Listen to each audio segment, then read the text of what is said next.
Time ಊಟ ಮಾಡ್ತಾರೆ, time ನಿದ್ರೆ ಮಾಡ್ತಾರೆ, ಲೈಫ್ ಸ್ಟೈಲ್ ಚೆನ್ನಾಗಿರುತ್ತೆ, ಯಾವ ಥರ ತಪ್ಪು ಕೆಲಸ ಮಾಡಲ್ಲ. ಆದರೂ ಏನೇ ನಿಮ್ಮ ಶಾಸ್ತ್ರದಲ್ಲಿ ಕೊಟ್ಟಿದ್ದಾರೆ, ಈ ಈ ಥರ ಇದ್ದರೆ ಕಾಯಿಲೆ ಬರಬಾರ್ದು, ಇಲ್ಲಂದ್ರೆ ಕಾಯಿಲೆ ಬರುವುದಿಲ್ಲ. ಅವರು ಅದೇ ಥರ ಜೀವನ ನಡೆಸ್ಕೊಂಡು ಹೋಗೋದು. ಆದರೂ ಸಹ ಕಾಯಿಲೆ ಬಂದರೆ ಏನು ಮಾಡ್ತೀರಿ? ಪ್ರಶ್ನೆ ಇದು, ಜ್ವಲಂತ ಪ್ರಶ್ನೆ ಇದೆ. ಡಾಕ್ಟರ್ಸ್ ಹತ್ರ ಹೋದ್ರೆ ಕೇಳೋದು ಅವರು, ನನಗೆ ಯಾಕೆ ಆಯಿತು ಈ ಕಾಯಿಲೆ, ನಾನು ಏನು ತಪ್ಪು ಮಾಡಲಿಲ್ಲ ಡಾಕ್ಟ್ರೇ, ನಾನು ಕ್ಯಾನ್ಸರ್ ಹೆಂಗೆ ಬಂತು ನನಗೆ? ಉತ್ತರ ಕೊಡಲಿಕ್ಕೆ ಯಾರ ಹತ್ರ ಇರುವುದಿಲ್ಲ. ನಿಜವಾಗಿ ನಮ್ಮ ಆಚಾರ್ಯರು ಸಹ ಇದೇ ಪ್ರಶ್ನವನ್ನು ನೋಡಿಕೊಂಡು ಶಾಸ್ತ್ರ ರಚನೆ ಮಾಡುವಾಗಲೇ ಹೇಳಿದ್ದಾರೆ, ಕಾಯಿಲೆ 2 ಥರದ ಇದೆ. ಒಂದು ಆಹಾರದಿಂದ, ವಿಹಾರದಿಂದ, ಜೀವನ ಶೈಲಿಯಿಂದ ಬಂದಿದೆ ಕಾಯಿಲೆಗಳು.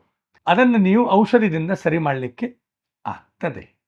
ಆದರೆ ಕೆಲವು ಕಾಯಿಲೆಗೆ ಕಾರಣ ಇಲ್ಲ. ಕಾರಣ ಗೊತ್ತಿಲ್ಲದೆ ನೀವು ಕ್ಯೂರ್ ಹೇಗೆ ಮಾಡ್ತೀರಿ? ಆಚಾರ್ಯ ಹೇಳ್ತಾರೆ, that is called as a ಕರ್ಮಜ ವ್ಯಾಧಿ. ಈಗಿನ ಕಾಲದಲ್ಲಿ ಹೇಳ್ತಾರೆ ಜೆನೆಟಿಕ್ ಡಿಸಾರ್ಡರ್ಸ್. ಓಕೆ, ಜೀನ್ಸಲ್ಲಿ ಕಾಯಿಲೆ ಉಂಟಪ್ಪ, ಗೊತ್ತಾಯ್ತು. ಆದರೆ ಜೀನ್ಸಲ್ಲಿ ಹೆಂಗೆ ಬಂತು ಅದು ಕೇಳಿದ ಕೂಡಲೇ ಅದು ಗೊತ್ತಿಲ್ಲ. ಜೀನ್ಸ್ ಅಂತರ ಆಗ್ಲಿಕ್ಕೆ ಕಾರಣ ನಾವು ಹೇಳೋದು ನಮ್ಮ ಕರ್ಮವೇ ಕಾರಣ. ಇದನ್ನು ಡಿಕೋಡ್ ಮಾಡಲಿಕ್ಕೆ ಜ್ಯೋತಿಷ್ಯದ ಸಹಾಯ ತಗೊಂಡಿದ್ರು ನಮ್ಮ ಆಚಾರ್ಯರು.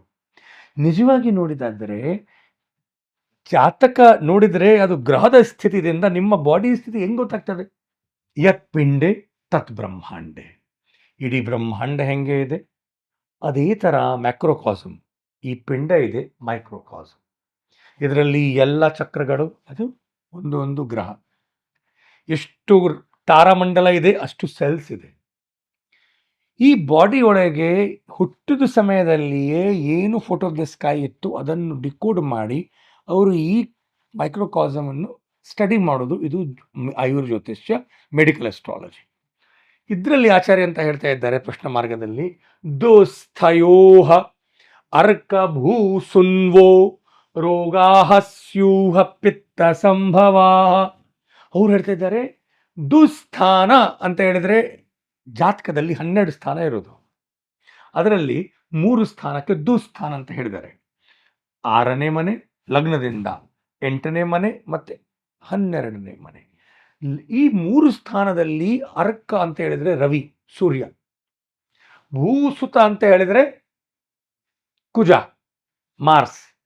ಸೂರ್ಯ ಮತ್ತೆ ಕುಜ ಎರಡು ಈ ದುಸ್ಥಾನಗಳಲ್ಲಿ ಹೋದರೆ ಹುಟ್ಟಿದ ಸಮಯದಲ್ಲಿ ಅವರಿಗೆ ಆ ಗ್ರಹದ ಸಂಬಂಧಪಟ್ಟದ ದಶೆ ಬರುವಾಗ ಅವರಿಗೆ ಪಿತ್ತದ ಸಮಸ್ಯೆ ಬರೋದು ಸಾಧ್ಯತೆ ಇರ್ತದೆ ಅಂತೆ. ಈ ಥರ ನಮ್ಮ ಶಾಸ್ತ್ರದಲ್ಲಿ ಆಚಾರ್ಯ ಹೇಳ್ತಾರೆ, ಪಿತ್ತದ ಕಾಯಿಲೆ ಬರಬಹುದು.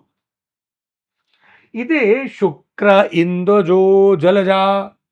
ಅದೇ ಜಾತಕದಲ್ಲಿ ಶುಕ್ರ ಮತ್ತೆ ಚಂದ್ರ, ಈ ಸ್ತ್ರೀ ಗ್ರಹಗಳು, ಸಾಫ್ಟ್ ನೀರದ ಗ್ರಹಗಳು, ಇದು ದುಸ್ಥಾನಕ್ಕೆ ಹೋದ್ರೆ, ದುಸ್ಥಾನ ಅಂತ ಹೇಳಿದ್ರೆ 6ನೇ ಮನೆ, 8ನೇ ಮನೆ ಮತ್ತೆ 12ನೇ ಮನೆಗೆ ಹೋದ್ರೆ ಆವಾಗ ಕಫದ ಕಾಯಿಲೆ ಬರುತ್ತೆ.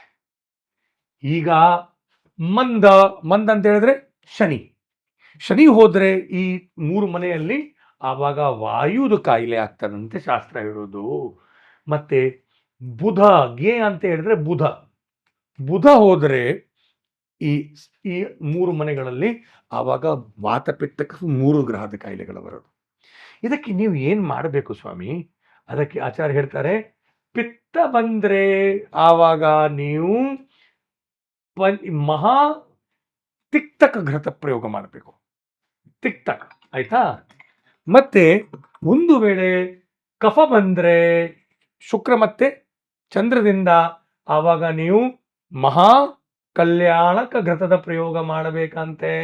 ಮತ್ತೆ ಶನಿ ಸಮಸ್ಯೆದಿಂದ ವಾಯು ಜಾಸ್ತಿ ಆದ್ರೆ ಆವಾಗ ಪಂಚ ತಿಕ್ತ ಗುಗ್ಗುಲು ಘೃತ ಪ್ರಯೋಗ ಮಾಡಬೇಕು ಹೇಳಿದ್ದಾರೆ. 3 ಗ್ರಹ, 3 ದೋಷ, ವಾತಪಿತ್ತ ಕಫ 3 ಸಹ ಸರಿ ಇಲ್ಲದ್ರೆ ಬುಧದಿಂದ ಬಂದಿದ್ರೆ ಆವಾಗ ನಾನು ನೋಡೋದ ಪ್ರಕಾರ ಸುಲಭ ಇರುವುದಿಲ್ಲ. ನೀವು ನಿಮ್ಮದೇ ತಕ್ಕ ಮಟ್ಟ ಪ್ರಯತ್ನ ಮಾಡಬೇಕು. ಆದರೆ 3ಅದು ಸ್ವಲ್ಪ ಕಾಲ್ ಚಮಚ ತಗೊಂಡು ಪ್ರಯೋಗ ಮಾಡಿದರೆ ರಿಸಲ್ಟ್ ನೋಡಲಿಕ್ಕೆ ವಾತಪಿತ್ತ ಕಫ 3ಅನ್ನು ಸರಿ ಮಾಡಬಹುದು.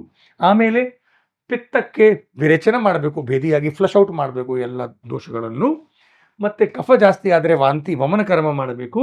ಮತ್ತೆ ವಾತ ಜಾಸ್ತಿ ಆದರೆ ಆವಾಗ ಬಸ್ತಿ ಕ್ರಿಯೆ ಮಾಡಬೇಕು. ಬುಧದಿಂದ ತ್ರಿದೋಷ ಆದರೆ ಯಾವ ದೋಷ ಜಾಸ್ತಿ ಇದೆ ಅದನ್ನು ಸರಿ ಮಾಡಲಿಕ್ಕೆ ಪಂಚಕರ್ಮ ಕೊಡಬೇಕು. ನೀವು ಜ್ಯೋತಿಷ್ಯ ಮತ್ತು ಆಯುರ್ವೇದ ಸೇರಿಕೊಂಡು ಹೋದರೆ ಆಯುರ್ವೇದದಿಂದ ಕಾಸ್ ನಿಮ್ಗೆ ಗೊತ್ತಾಗೋದು ಆಹಾರ ವಿಹಾರ ಮತ್ತು ಊಟ, ಲೈಫ್ ಸ್ಟೈಲು. ಆದರೆ ಟೆನ್ಷನ್ ಸಹ ಮಾಡೋದಿಲ್ಲ, ಫುಡ್ ಸಹ ಚೆನ್ನಾಗಿ ತಗೊಳ್ತಾ ಇದ್ದಾನೆ, ಏನು ಲೈಫ್ ಸ್ಟೈಲ್ ಕೆಟ್ಟಿಲ್ಲ, ಆವಾಗ ಜ್ಯೋತಿಷ್ಯದಿಂದ ಗೊತ್ತಾಗೋದು ಕರ್ಮ ವಿಷಯ. ಆ ಕರ್ಮವನ್ನು ಸರಿ ಮಾಡಿ, ಪ್ಲಸ್ ಒಂದು ಆಹಾರ ವಿಹಾರ ಸರಿ ಮಾಡಿ, ಆಯುರ್ವೇದಿಕ್ ಔಷಧಿ ಕೊಡಿ. ಇದಕ್ಕಿಂತ ಕಂಪ್ಲೀಟ್ ಕ್ಯೂರ್ ಎಲ್ಲಿ ಕೊಡಲಿಕ್ಕೆ ಆಗ್ತದೆ?